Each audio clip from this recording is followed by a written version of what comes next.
தமிழகம் முழுவதுமே இன்று காலையிலிருந்து கட்டுக்கடங்காத கூட்டம். அதனாலதான் நம்ம பொறுத்து பொழுதெல்லாம் தாழ்ந்த பிறகு 7 மணிக்கு மேல கூட்டம் குறைஞ்சிரும், தேரோட்டம் ஆரம்பிச்சிருவாங்க. ஏன்னா நம்ம யாருக்கு எந்த தொந்தரவு கொடுக்காம வரணும், நாம வர்றனால எந்த ஒரு பக்தர்களுக்கும் தொந்தரவு வரக்கூடாது என்பதற்காகத்தான் காலம் கழிந்து சாயந்தரமா வந்தோம். அப்படி இருந்தும் கூட எல்லா இடத்திலும் கட்டுக்கடங்காத கூட்டத்தை நம்ம பார்க்கிறோம். எந்த அளவுக்கு எழுச்சியாக மக்கள் முருகபெருமான தரிசிக்க வர்றாங்க, இந்து தர்மத்தின் மீது நம்பிக்கை இருக்குது ஒரு பக்கம். இன்னொரு பக்கம் பக்தர்கள் கடுமையாக சம்பாதித்த பணத்தை கொட்டி கொடுக்குறாங்க. பழனிமலை திருக்கோவிலிருந்து இருந்து எல்லா இடத்திலும் வேர்வையால் சிந்தி உழைத்த காசை கொட்டி கொடுக்குறாங்க. அடிப்படை வசதிகள், டாய்லெட் வசதி இருக்கா? கிடையாது. தண்ணி வசதி இருக்கா? கிடையாது. நான் படியில் ஏறி சாமானிய மனிதனாக அவர்களோடு சென்று அந்த கியூல இருந்து ஆண்டவனை பார்த்துட்டு கீழே வர்றாங்க. மக்கள் எவ்வளவு கஷ்டப்படுறாங்க, எத்தனை இடத்துல குடிக்கிறதுக்கு தண்ணி வச்சிருக்காங்க? கண்டிப்பா கிடையாது. டாய்லெட் இவ்வளவு தூரம் மக்கள் நடந்து வர்றாங்களே பாத யாத்திரையாக, கோயில் இவ்வளவு பணம் வருமானம் இருக்கு, டாய்லெட் கட்டியிருக்கிறாங்களா, சத்திரம் கட்டியிருக்காங்களா? கிடையாது.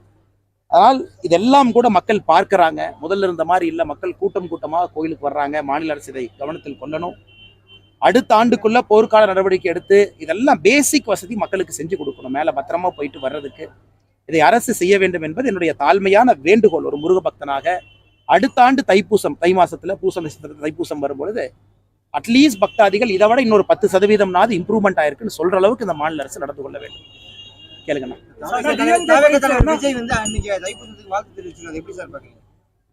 அண்ணா, எங்க வீட்டுல இருக்கிற அக்கா வாழ்த்து தெரிவிச்சாங்க, தோட்டத்துல வேலை பார்க்குற அண்ணன் வாழ்த்து தெரிவிச்சாங்க. அதில் விஜய் அவர் வாழ்த்து தெரிவிச்சா மட்டும் பெருசா? லட்சக்கணக்கான மக்கள் மண்டி போட்டு பழனி மலை மேல ஏறுறாங்க. 48 நாள் விரதம் இருந்து ஏறுறாங்க. மண் சோறு சாப்பிட்றாங்க. ரோட்டுல அங்க பிரதட்சணை, தார் ரோட்ல அங்க பிரதட்சணை பண்றாங்க. கொஞ்சம் அவங்களையும் பார்க்கணும் இல்லைங்கண்ணா. விஐபி ஒருத்தர் வாழ்த்து தெரிவிச்சனால அது எப்படி இதுக்கு ஒரு சிறப்பா? வாழ்த்து தெரிவிச்சது சந்தோஷம். அதே போல சாதாரண மனிதர்களும் எந்தவித பிரதிபலனும் இல்லாம அவர்களும் முருகப்பெருமானுக்காக வரும்பொழுது எத்தனை ஆயிரம் மக்களை பார்க்குறோம், அவங்களும் வாழ்த்து சொல்றாங்க. அதனால் என்னை பொறுத்தவரை ஒரு பெரிய எழுச்சியோடு மக்கள் கோவிலுக்கு முருகபெருமானை தரிசிக்க வர ஆரம்பித்திருக்கின்றார்கள். அது அடிப்படையில பெரிய மகிழ்ச்சி. அதனால் வருகின்ற காலத்துல அடிப்படை வசதிகள் மட்டும் இம்ப்ரூவ் பண்ணணும் அப்படின்னு அரசுக்கு நான் தாழ்மையான வேண்டுகோள் வைக்கிறேன். அண்ணா, குழந்தைகள் மயக்கம் போட்டு விடுத்தாங்க. போற வழியில basic first aid facility problem. அதே நேரத்தில் வருகின்ற பாதை தாராபுரத்துலேருந்து நீங்கள் பார்த்தீங்கன்னா மக்கள் எப்படி நடந்து வர்றாங்கன்னு பாருங்கள். பாதையெல்லாம் சுத்தப்படுத்தாம ரோட்டு மேலே சைடில் எப்படி நடந்து வர்றாங்க. எங்கேயாச்சும் டாய்லெட் போகணுன்னா ஒதுக்குப்புறத்தில் ஒரு பெண் எங்கே ஒதுங்குவாங்க? நம்ம பெருசாக கேட்கலீங்கண்ணா. கோவிலுக்கு வெளியே 15 கிலோமீட்டர் நடந்து வர்றவங்க இருக்காங்க. 15 கிலோமீட்டருக்கு ஒரு டாய்லெட் கட்டி கொடுங்க. 15 கிலோமீட்டர் அங்கங்கே தண்ணி வசதி பண்ணி கொடுங்க. ஏன்னா இத்தனை பக்தாதிகள் பணம் கொடுக்குறாங்க. அந்த பணம் எங்கே போகுதுன்னு தான் நம்ம கேட்குறோம். ஆனால் நான் சொல்வது அடிப்படை, இங்கே மட்டும் இல்லை, திருப்பரங்குன்றத்தில் கூட்டம், திருச்செந்தூரில் கட்டுக்கடங்காத கூட்டம், சுவாமி மலையில கூட்டம், 6 படை மருதமலை 7 படையிலும் இன்னைக்கு அற்புதமான கூட்டம். சின்ன முருகன் கோவில் ஊர் எல்லையில் இருக்கு, அங்கேயும் கூட்டம். அதனால் அரசு விழித்து கொண்டு வேலை பார்க்கணும். முருகபெருமானை பழி வாங்குவதற்காக நான் வசதி செய்ய மாட்டேன் என்று அரசு சொன்னால் அதை எப்பொழுதும் நாங்கள் ஏற்றுக்கொள்ள மாட்டோம். ஆனா தைப்பூசத்துக்கு பிரதமர் வாழ்த்து சொல்லி இருக்கிறார். ஆனா நம்ம தமிழக முதல்வர் வாழ்த்து சொல்லலைங்க. அதுவும் பிரதமர் எங்கிருந்து வாழ்த்து சொன்னாருன்னு பாருங்க. பிரதமர் இன்று காலையில பிரான்ஸ்ல மீட்டிங்ல இருக்காங்க. பிரதமருடைய அலுவலகம் தொடர்பு கொண்டு பிரதமர் அவர்கள் வாழ்த்து சொல்றாங்க. குறிப்பா பிரதமர் அவர்கள் எது போன்ற வார்த்தையில வாழ்த்து சொல்லணும், கந்தனுக்கு அரோகரா, அதெல்லாம் பிரதமர் அவர்கள் உள்ளிருந்து உணர்ந்து பண்றாங்க. எங்கிருந்து பண்றாங்கன்னா பிரான்ஸ்ல இருந்து. அந்த மனிதன் இரவோடு இரவாக பிரான்ஸுக்கு போய் அதிகாலையில அந்த பிரசிடென்ட் மேக்ரோனோட மீட்டிங்ல இருக்காங்க. ஆனா உள்ளூர்ல இருக்கக்கூடியவங்களுக்கு வாழ்த்து சொல்லுங்க சொல்லி நான் கேட்கல. ஏற்கனவே சொன்னது போல மக்கள் அதை பார்த்து கொண்டிருக்கின்றார்கள். எங்கேயோ இருக்கக்கூடிய நம்ம பிரதமர் பிரான்ஸ்ல இருக்கிறவங்க ஞாபகம் வச்சு கரெக்டா சொல்லும் பொழுது மக்களுக்கு நம்முடைய பிரதமரின் மீது இருக்கக்கூடிய மதிப்பு இன்னும் அதிகமாகி கொண்டிருக்கு. அண்ணா, இப்போ நீங்க பார்த்துட்டு இருக்கிறீங்க, அறிக்கையை நீங்க பாக்குறீங்க. இன்று உறுதியாக நாங்கள் சொல்லுகின்றோம், ஊழல் அமைச்சர் காந்தி போன ஆண்டு நம்ம சுட்டி காட்டினோம். இந்த ஆண்டு சர்க்குலரையே மாத்தி பாலிஸ்டரை கொண்டு வேட்டி செய்யறாங்க. அதை தடுத்த அதிகாரி சண்முகம் சுந்தரம் டிரான்ஸ்பர் பண்ணியிருக்காங்க, ஐஏஎஸ் அதிகாரி. தொடர்ந்து சொல்றோம், அறிக்கைக்கு பதில் அறிக்கை, ஒரு அறிக்கைக்கு 3 அறிக்கை. அமைச்சர் பெரிய கருப்பன் அவர்கள் நம்ம கொடுத்த அறிக்கைக்கு பதில் அறிக்கை, அதுக்கு அறிக்கை பதில் அறிக்கை, அதுக்கு பதில் அறிக்கை. ஒரு அமைச்சருமே போட்டி போட்டுக்கொண்டு நான் செய்வது சரிங்கிறாங்க. இது எல்லாமே நாங்க அங்கங்க பண்ணிட்டே வர்றாங்கண்ணா. நாளைக்கு அதிகமா அரசியல் பேசினா நல்லா இருக்காதுங்கன்னா. நாளைக்கு சென்னையில பொதுக்கூட்டம் எல்லா விஷயம் விஜய் சந்திச்சிருக்காரு. இந்த பொலிட்டிக்கல் டெவலப்மெண்ட்ல எப்படி சார் நீங்க பாக்குறீங்க? 2 முறை சந்திச்சதா சொல்றாங்க. ஆனா யார் ஒருவரை எத்தனை முறை சந்திச்சாலும் நாங்க மக்களை சந்திச்சுட்டு இருக்கோம். இங்க வந்தீங்கன்னா 1000, 2000, 5000, 10,000, 1 லட்சம் மக்களை சந்திக்கிறோம். மக்களை சந்திச்சீங்கன்னா அவங்க பிரச்சனையை சொல்லுவாங்க, அதை தீர்த்த அரசியல். ஆனா நாங்க ஏசி ரூம்ல உட்காந்துக்கிட்டு பொலிட்டிக்கல் ஸ்ட்ராட்டஜிஸ்ட்டை கூப்பிட்டு பக்கத்துல உட்கார வச்சுக்கிட்டு அவங்க சொல்ற ஐடியா கீழே வந்து மக்களை கேட்கும்போது எதுக்கு ஸ்ட்ராட்டஜிஸ்ட் வேணுங்கன்னா, சாதாரணமா யாத்திரை போங்க, எண் மக்கள் போங்க, பாருங்க, காவடி எடுங்க, மக்களை சந்திங்க, ரோட்ல தெருவுல நில்லுங்க. அது மக்கள் சொல்றது ஒரு மக்களும் பொலிட்டிக்கல் ஸ்ட்ராட்டஜிஸ்ட் தான். அவங்கள கேட்காம ஏசி ரூம்ல உட்காந்து ஒரு ஸ்ட்ராட்டஜி போட்டு நம்ம ஜெயிச்சிரோம் யாராச்சும் நினைச்சாங்கன்னா, அவர்கள் வருகின்ற காலத்துல அவர்களுக்கு மக்கள் சொல்லுவார்கள், என் பிரச்சனையை நீங்க பேசுங்க, என் பிரச்சனையை பேசுங்க. என் பிரச்சனை இல்லாம எங்கேயோ இருக்கக்கூடிய ஒருவர் வந்து அவர் 4 பேர்த்த கிரவுண்ட்ல வேலை பார்க்குற 4 பேர்த்த பிடிச்சி அவங்க 4 பேர்த்திட்ட போய் சர்வே எடுக்கிற பசங்களாம் யாரு? மாச சம்பளத்துக்கு வேலை பார்க்குற பசங்க. அவங்களுக்கு பசியோட அருமை தெரியுமாங்கண்ணே? ஒரு ஏழை மக்களுடைய பிரச்சனை தெரியுமா? அந்த மாதிரி நிறுவனம் திமுகவில் பெண் நிறுவனம் நடத்துனாங்க, 2000 பேர் வேலை பார்க்குறாங்க. தமிழ்நாட்டில் யாரெல்லாம் MBA படிச்சிருக்காங்களோ இன்னைக்கு பெண்ல நிறுவனத்தில் வேலை பார்த்து அவங்க போய் ஒப்பீனியன் கேட்டு அதை கேட்டு முதலமைச்சர் நடவடிக்கை எடுப்பாராமா. அதுக்கு நான் சொல்றேன், முதலமைச்சர் அவர்களே பழனிக்கு வந்து பாருங்க, தைப்பூசத்துக்கு என்ன பிரச்சனைன்னு தெரியும், காலைல அறநிலைத்துறை அமைச்சரை கூப்பிடுங்க, சரி பண்ணுங்க. அதை விட்டு எல்லா ஏசி ரூம் உட்காந்துட்டு எத்தனை பேர் பொலிட்டிக்கல் கன்சல்டன்ட் வச்சு அரசியல் பண்ணுவீங்கன்னா?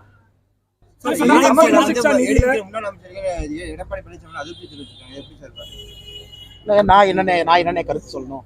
நான் ஏதாச்சும் எடப்பாடி அண்ணனை பத்தி சொன்னா அது ஒரு கருத்து, அது நான் சொல்றது ஒரு கருத்துங்கண்ணா.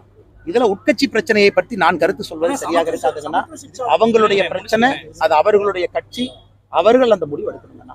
சமத்துவ சிக்ஷா நிதியில 2024-25 முதல் தவணை கூட இது வரைக்கும் கொடுக்குற நிதியில, ஆனா நாங்க இதை சொன்னா எல்லாரும் பொய் சொல்லி எங்க மேல பொய் பரப்புறாங்க. அன்பில் மகேஷ், ஆனா அன்பில் மகேஷ் அவர்களுடைய அறிக்கைக்கு பதில் அறிக்கை நாம ஜஸ்ட் கொடுத்துருக்கோங்கன்னா பாருங்கன்னா, அவர்கள் சொன்ன முதல் காரணம் என்ன? முதலமைச்சர் எல்லா மாநிலத்துக்கும் நிதி கொடுத்துட்டாங்க, தமிழகத்துக்கு நிதி கொடுக்கல, நம்ம நிதியை மற்ற மாநிலத்திற்கு திருப்பி விட்டுட்டாங்க அப்படிங்கிறதா முதலமைச்சர் சொன்னது. அது பச்சை பொய்.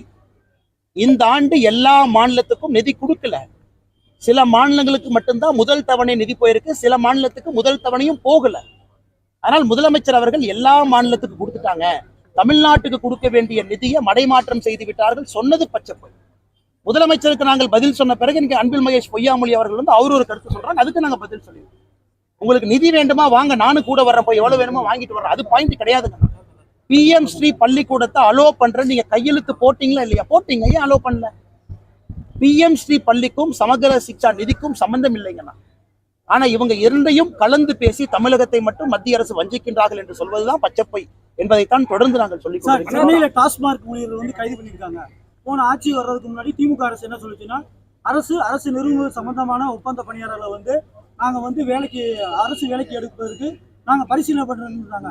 ஆனா இன்னைக்கு கைது பண்ணி அங்க ஊரை அரசு பண்ணி வச்சிருக்காங்க. நான் தான் ஏற்கனவே சொல்லலைங்கண்ணா, எதற்காக முதலமைச்சர் அவசரமா திருநெல்வேலியில போய் இருட்டுக்கடை அல்வா சாப்பிட்டாருன்னா, தமிழக மக்களுக்கு 3.5 ஆண்டுகளாக அற்புதமாக அல்வா கொடுத்து கொண்டிருக்கின்றேன் என்று சொல்வதற்காக. கல்வி கடன் ரத்து இல்லை, அல்வா கொடுத்தாரு. நிரந்தர பணி உங்களுக்கு கொடுப்போம், அல்வா கொடுத்தாரு. செவிலியருக்கு பணி கொடுப்போம், அல்வா கொடுத்தாரு. கல்வி கடனை முழுமையா தள்ளுபடி சொல்றேன்னு பண்ற மாதிரி விவசாய கடனை தள்ளுபடி பண்ணுவோம், அதுக்கு அல்வா கொடுத்தாரு. அதனால அந்த அல்வா கடையை ஆரம்பிக்க வேண்டும் என்று முதல்வருக்கு ஒரு ஆசை. அதனால திருநெல்வேலி இருட்டு கடையில போய் அல்வா கடை எப்படி இருக்குன்னு பாக்குறதுக்காக போனார். ஏன்னா அடுத்த அல்வா அடுத்து மறுபடியும் கொடுக்கணும். அதனால் அல்வா கொடுக்கக்கூடிய ஆட்சியாக திராவிட முன்னேற்ற கழகத்தினுடைய ஆட்சி 3.5 ஆண்டுகளாக மாறி. கஞ்சா கருப்பண்ண சொன்னாங்க, கஞ்சா கருப்பு எண்ணெய் எல்லாம் கோவப்பட வச்சா எப்படிங்கண்ணே? பாவம், கஞ்சா கருப்பண்ண நல்ல மனிதர், அவரை எல்லாம் கோவப்பட வைக்கிறாங்க. அந்த அளவுக்கு அரசனுடைய நிர்வாக சீர்கேடு இருக்கு. இதையெல்லாம் அரசு கவனித்து, ஏன்னா சில இடத்துல மருத்துவர்களின் செவிலியர் ஆபரேஷன் பண்ணி மக்கள் இறக்குறாங்க. பிரியா அப்படின்னு ஒரு ஃபுட்பால் பிளேயர் சென்னையில கால் வெட்டப்பட்டு அவங்க இறந்தாங்க. இது பல இடத்துல நம்ம பாக்குறோம். அதனால கஞ்சா கருப்பு அண்ணன் எல்லாம் இப்ப கோவப்பட வச்சுட்டீங்களே. ஆனா அரசியல் கட்சியில குழந்தைகள் சேரக்கூடாதுங்கண்ணா. 18 வயசுக்கு கீழே அரசியலுக்கு அவங்கள பயன்படுத்தக்கூடாது அப்படின்னு சொன்ன ஒரு நண்பர் சொன்னாருன்னா, தாவேக்கால் இருக்கிறதே குழந்தைகள் தானே, அதுக்காக குழந்தைகள் வச்சிருக்காங்க. அதனால அவர்களுக்கு தான் வெளிச்சம், எதற்காக குழந்தைகள் அணி பிரிவெல்லாம் ஆரம்பிச்சிருக்கிறீங்கன்னு. 18 ஆண்டுகளுக்கு கீழே அரசியல்ல குழந்தைகளை பயன்படுத்தக்கூடாது என்கின்ற விதிமுறை சட்டம் இருக்கும் பொழுது, அந்த குழந்தைகள் பிரிவில் யாரை நீங்க கொடுக்க போறீங்கன்னு எனக்கு தெரியலீங்கன்னா அந்த கட்சி தான் விளக்கு. சார், பழனி மலைக்கோயில வந்து வியாபாரம் மாத்திட்டு இருக்காங்க, போகர் சன்னதி வந்து கீச்சரிங்க அதான் சொன்னாங்க. இப்பதான் வரும்போது பார்த்தோங்கன்னா, ஏன்னா இவ்வளவு பணம் சம்பாதிக்க வேண்டும் என்ற அக்கறை காக்கக்கூடிய அறநிலைத்துறை ஒரு எக்ஸ்ட்ரா டாய்லெட்டை கட்டினீங்களான்னு வெள்ளை அறிக்கை பழனியில கொடுக்கட்டும் இல்லையானே?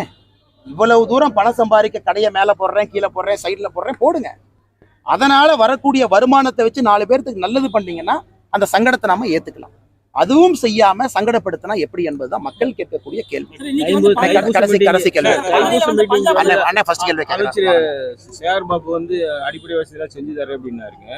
இந்த கடையில நீங்க அண்ணா, அவரு கொடுத்தாருங்க. சேகர் பாபு அண்ணன் எப்படி நான் சபரிமலைக்கு போறாரு, இங்கிருந்து சீஃப் செக்ரட்டரிக்கு கூப்பிட்டு சொல்லி அவருக்கு விஐபி புரோட்டோகால் தர்ஷன் கொடுத்து சபரிமலையில சேகர் பாபு அவர்கள் போகும்போது அந்த இடத்த ஃபுல்லா சுத்தம் பண்ணி அவர் தனியா நின்று சாமி கும்பிட்டு வர்றாரு. அப்படி இருக்கக்கூடிய அறநிலைத்துறை அமைச்சருக்கு எப்படி மக்களுடைய அருமை தெரியும்? சொர்க்கவாசல் திறந்தாங்க, எங்க திறந்தாங்கன்னா திருச்சியில ஸ்ரீரங்கத்துல. சேகர் பாபு அண்ணன் குடும்பத்தோடு எவ்வளவு அட்டூழியம் பண்ணார், அன்னைக்கு அறிக்கை கொடுத்தா எல்லாத்தையும் போ இங்கே வர்ற போ எல்லாத்தையும் தள்ளி விட்டுட்டு சாமியை முதல் ஆளாக பார்க்க வேண்டும் என்ற அக்கறை காட்டக்கூடிய சேகர் பாபு அவர்கள் சாதாரண பொதுமக்கள் நடந்து வெறுங்கால கிலோமீட்டர் கணக்குல வர்றாங்க. அவர்களுக்கு அந்த அக்கறையை காட்டலாமே. முதலமைச்சர் அவங்க மனைவி வர்றாங்கன்னா எவ்வளவு அக்கறை காட்டுறீங்க நீங்க? அறநிலைத்துறை எவ்வளவு அக்கறை காட்டுறீங்க? முதலமைச்சருடைய மனைவி துணைவியார் அவர்களுக்கு தவறு இல்லைங்கண்ணா, காட்டுங்கண்ணே. சிஎம்மோட ஒய்ஃபுக்கு புரோட்டோகால் கொடுங்கண்ணே, அம்மையாருக்கு கொடுங்கண்ணே. அதே புரோட்டோகால்ல பாதியாவது சாதாரண மனிதருக்கு ஏன் சேகர் பாபு கொடுக்க மாட்டாங்க? உடனே வரிஞ்சு கட்டிக்கிட்டு என்னை முதலமைச்சர் அடக்கி வச்சிருக்காரு, நான் வந்து முரட்டுக்கால என்னை அவுத்து விட்டீங்கன்னா அண்ணாமலை மேல முட்டிடுவேன் கால டயலாக் வேற விடுவார். ஒரே டயலாக 3.5 வருஷமா அதே கிழிஞ்சு போன டேப் ரெக்கார்டர் மாதிரி சொல்றாரு. முதலமைச்சர் மட்டும் என்னை கட்டுப்படுத்தவில்லை என்றால் சேகர் பாபு யார் என்பதை காட்டி விடுவேன். அதனால தயவு செஞ்சு சொல்றேன், நீங்களும் அறநிலைத்துறை அதிகாரிகள் அமைச்சர்களா இருக்கிறீங்க, மக்களுக்கு நல்லது பண்றதுக்கு பாடுபடுங்க. இன்னைக்கு வந்து பஞ்சாமிர்த தட்டுப்பாடு ஏற்படுது சார். இன்னைக்கு பக்தர்களுக்கு விநியோகம் செய்ய முடியாம தெரியலீங்கன்னு எனக்கு பெரிய விஷயம் பேச தப்பா போயிருவேன். நன்றி. ஃபர்ஸ்ட் நீங்க